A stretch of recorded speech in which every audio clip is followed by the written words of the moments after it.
Hello, welcome to the Sassy Spoon Kitchen. Today we're going to be making red chilaquiles, and that's a red salsa we're going to make with some fried tortillas, and I'll be making some eggs to go on top of Wes's. None for me, of course.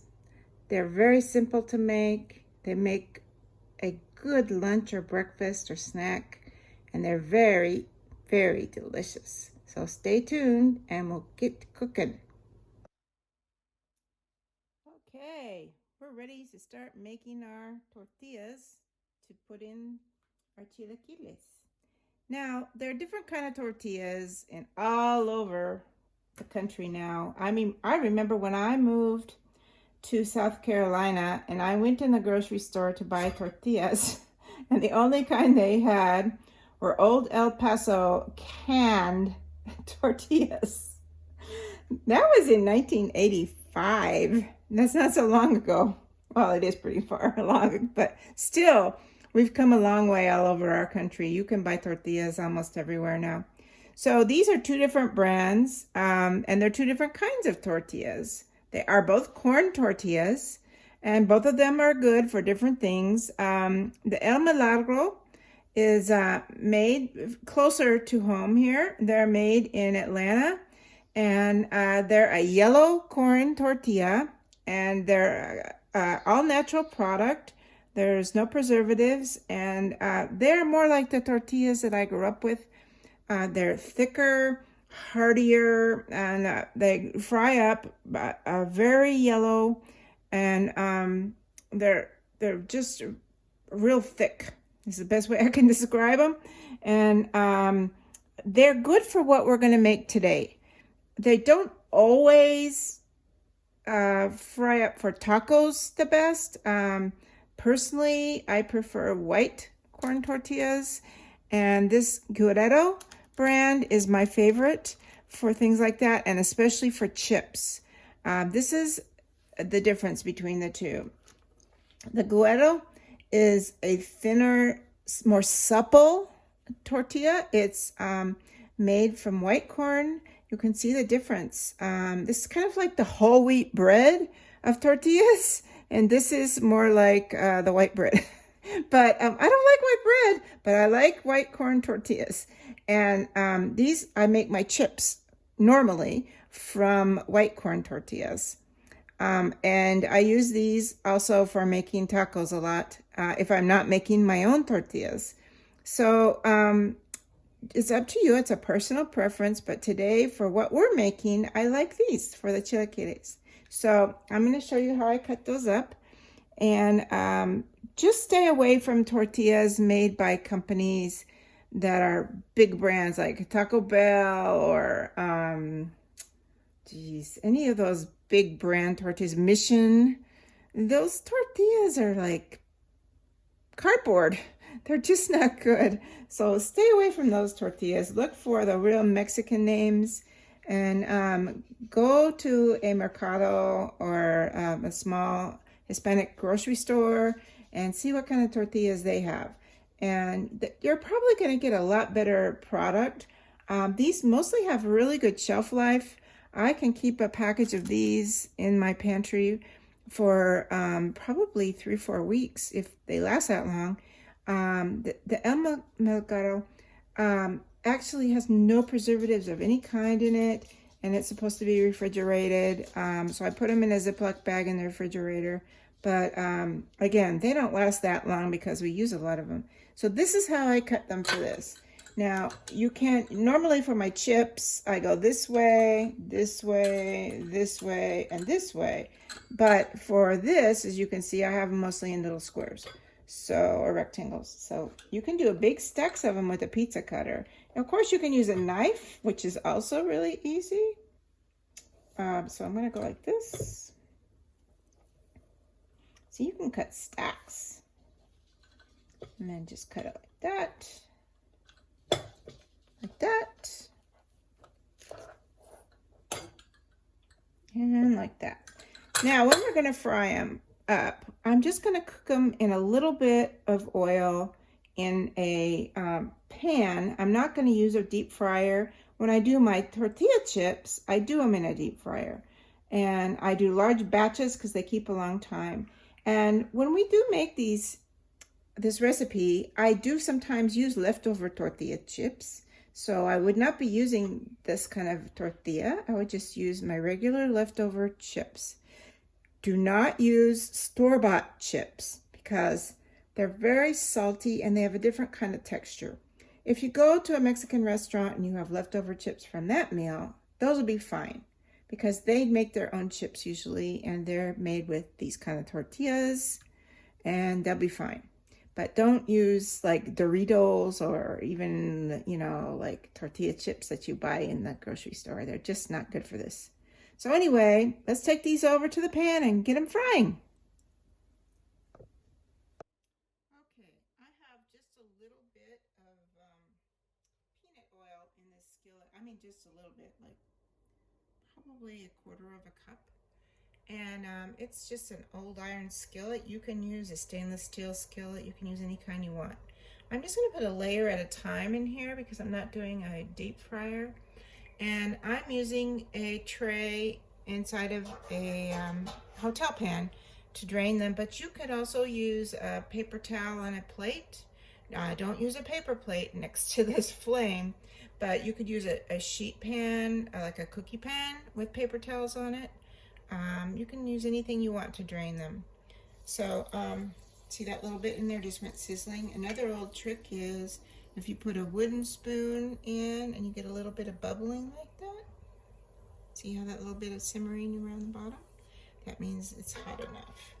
So I turn it down after I get it hot enough, just a little bit. You don't want it too hot. They'll splatter all over the place. They'll cook too fast and too hot. They'll burn kind of. You want to kind of watch it. You can also use an instant read thermometer. You really want it around 350 degrees.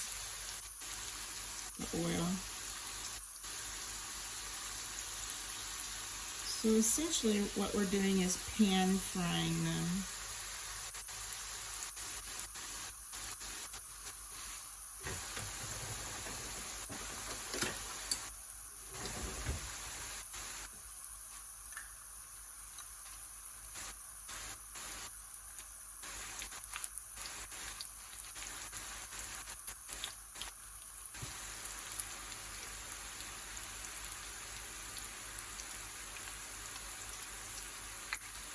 I'm using this instant read thermometer and it's going up here to about, it's right around 300 right now, so I don't need to turn it down.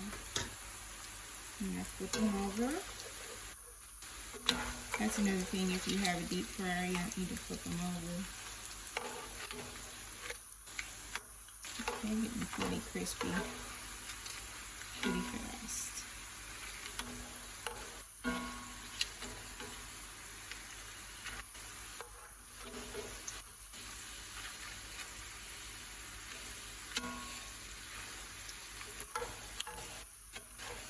I'm just going to cook this one pan with the camera on, and then we'll come back when they're all cooked up.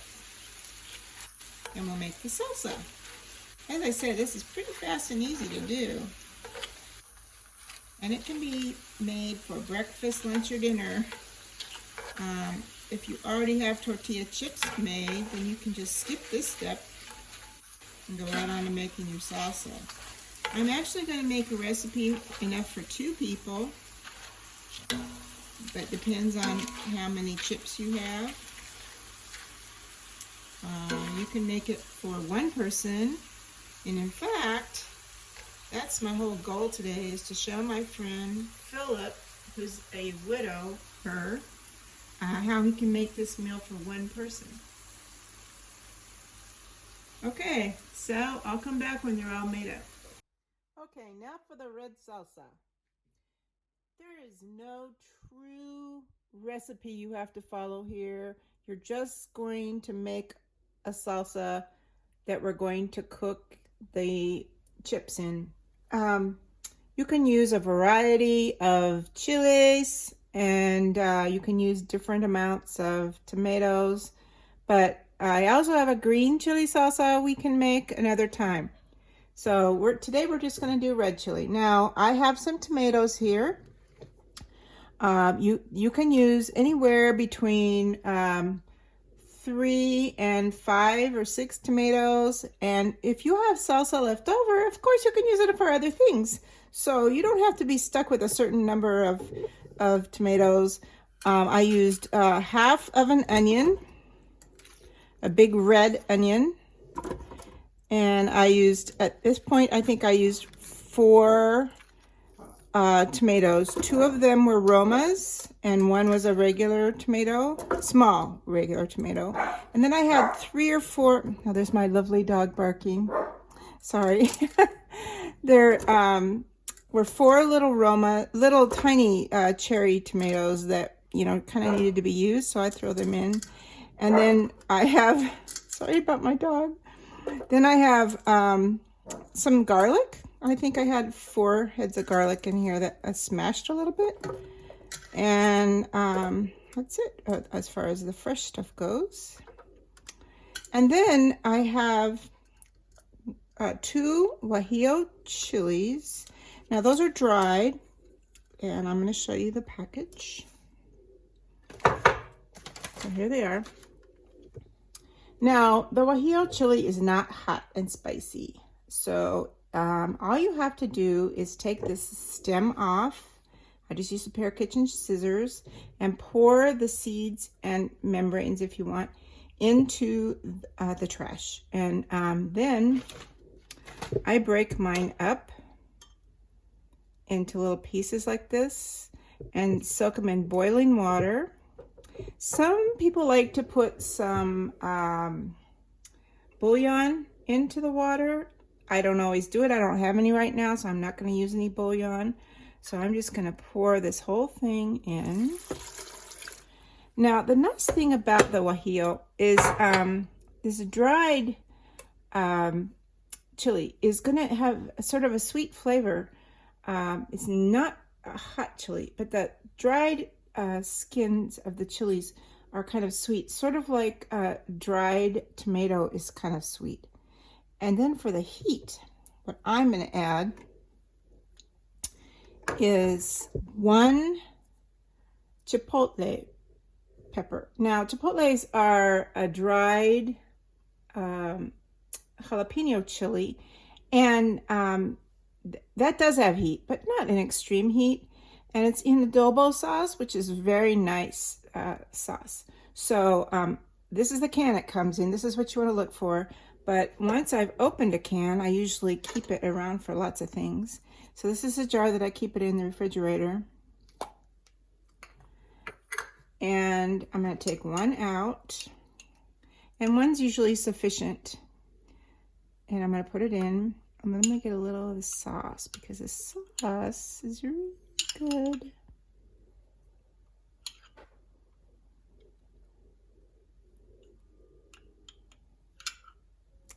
Adobo sauce is a little vinegary. It's really nice sauce. And it's been heated by the chilies. Now, I would usually like to put more in, but my husband is a wimp. If I put too much hot stuff in, I'll go crazy. Another thing you could do if you don't want to use that, you could put a fresh jalapeno in. And if you don't like too much heat, you could cut the center of the chili out and take the seeds and membranes out. Or if you want something a little spicier, you could use 1 or 2 spicier chilies. Like you could use a little red chili, or you could use a couple other hot chilies. It's up to you. Serrano chilies are hotter. You could use those. Anyway, it's up to you as far as how hot you want to make it. This is my base. This is what I like in our house. And if I want to supplement something hotter, then I personally make it hotter because I'm the hot person in the house. So that should be enough liquid. That was about 1 3/4 cups of liquid, but you might want to add more if you have a hard time chopping it up. It really depends on how many vegetables you have in there. So, I'm gonna put the lid on.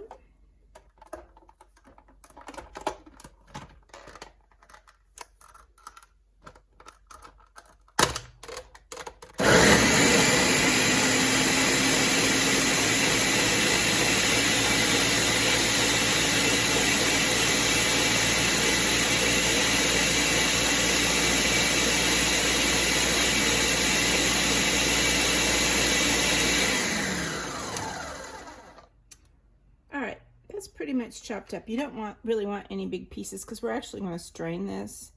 And I'm going to take that over to the pan in a little bit, and we're going to strain it into the pan, warm it up, and then we'll get going. Okay, so now we have the salsa, which has been put through a large hold strainer. And you'll need about a cup of it here for this part. You can do more or less if you're going to do larger servings. This is for a 1 or 2 person serving. So I'm going to pour it into the frying pan. Yep, that's about a cup.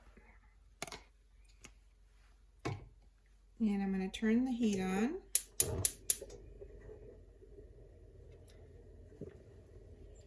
I'm going to put a little more in this little scant. If you're going to do a larger serving, you can do more, but if you're going to do more, I suggest that you do cook them separately. All you really do want is enough to cover your tortilla chips, and you'll have enough to do a couple of servings, a couple extra servings, as you can see. What you really want to do is just moisten the chips. You don't really want them soggy.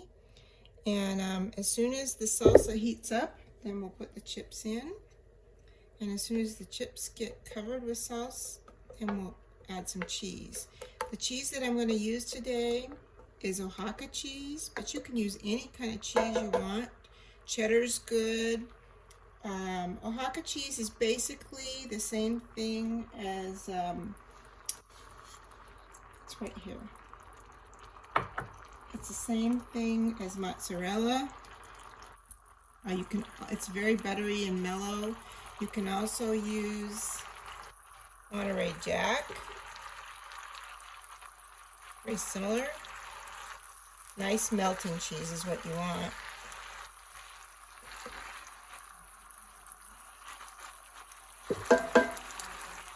So now it's heating up really quickly. I'm going to turn the heat down to about 4.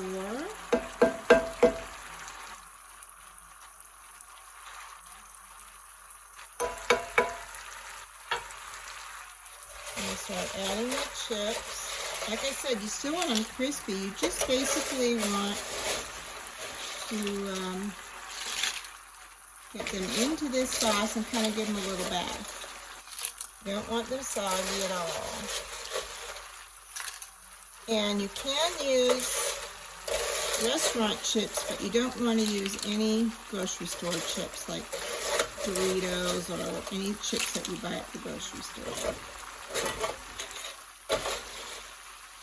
So this is actually going to serve 2 people, but I have a really small portion, and my husband doesn't have a big portion either. So this is what I would consider as a single portion for kind of a hungry guy. And I'm going to put an egg on his, so I'm going to start the fire up under this other small pan because this cooks pretty fast. I'm going to turn it down just a little bit. You might see I put a little bit of chopped cilantro in my sauce after I filtered it through. Well, that's really pretty much almost done. And I'm going to turn the fire on under this frying pan for the egg.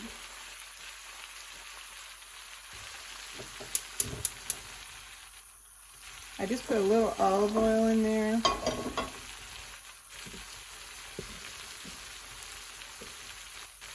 I'm going to go ahead and turn the heat off here. So that's basically done.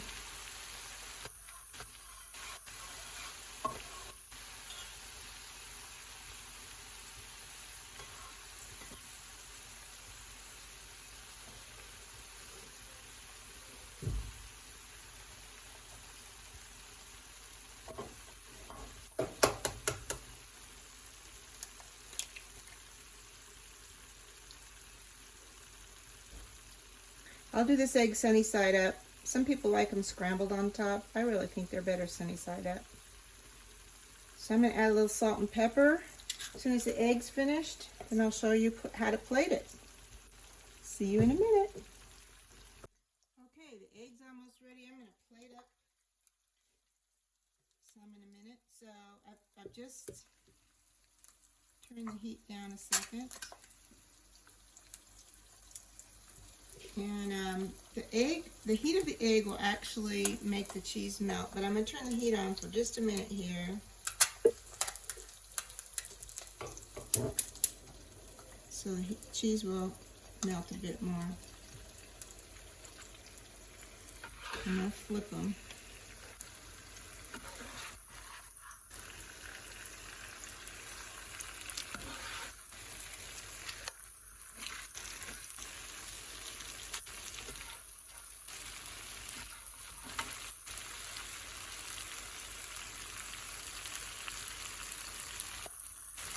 And just as the cheese starts to melt, it's starting to melt, I'll turn the heat off again and plate them.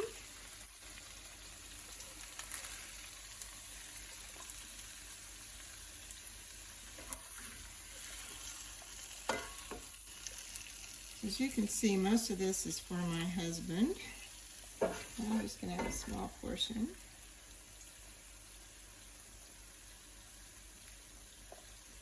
And then I'm going to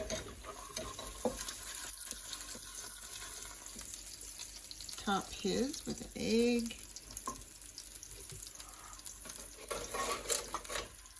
Set it on the plate for a bit.